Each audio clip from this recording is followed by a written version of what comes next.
تو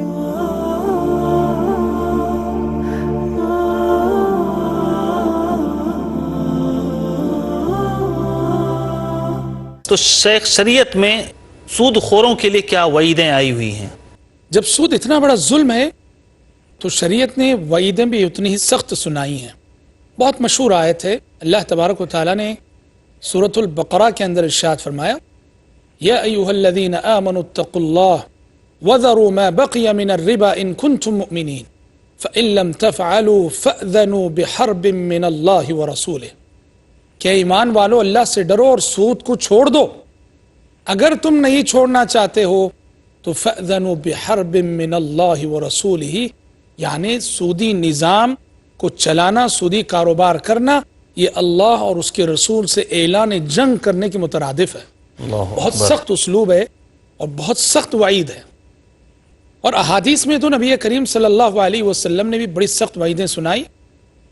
چنانچہ مسند احمد کی ایک حدیث میں آپ نے فرمایا، الربا 72 بابا ادناها ان ينكح الرجل امه.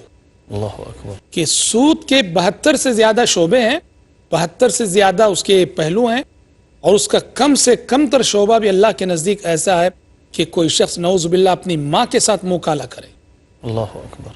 اور ایک اور حدیث میں آپ صلی اللہ علیہ وسلم نے فرمایا، درہم ربا یأکلہ الرجل وهو یعلم اشد عند اللہ من 36 زنیہ.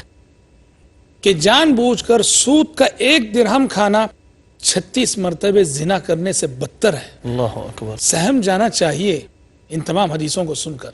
اور ایک اور حدیث میں آپ صلی اللہ علیہ وسلم نے لعنت بھیجی ہے، لعن رسول اللہ صلی اللہ علیہ وسلم آکل الربا وموکلہ وشاہدیہ وکاتبہ.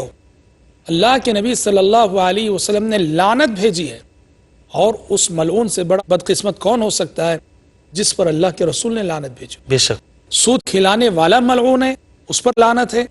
سود کھانے والے پر لعنت ہے. سودی معاملے میں گواہ بننے والوں پر لعنت ہے، اور سودی معاملے کو لکھنے والوں پر لعنت ہے. اور کہا ہم سوا، سود لینے والا دینے والا دونوں برابر ہیں. ایسا نہیں کہ سود کھانے والا بہت بڑا مجرم ہے اور سود کھلانے والا یہ چھوٹا مجرم، ایسا نہیں.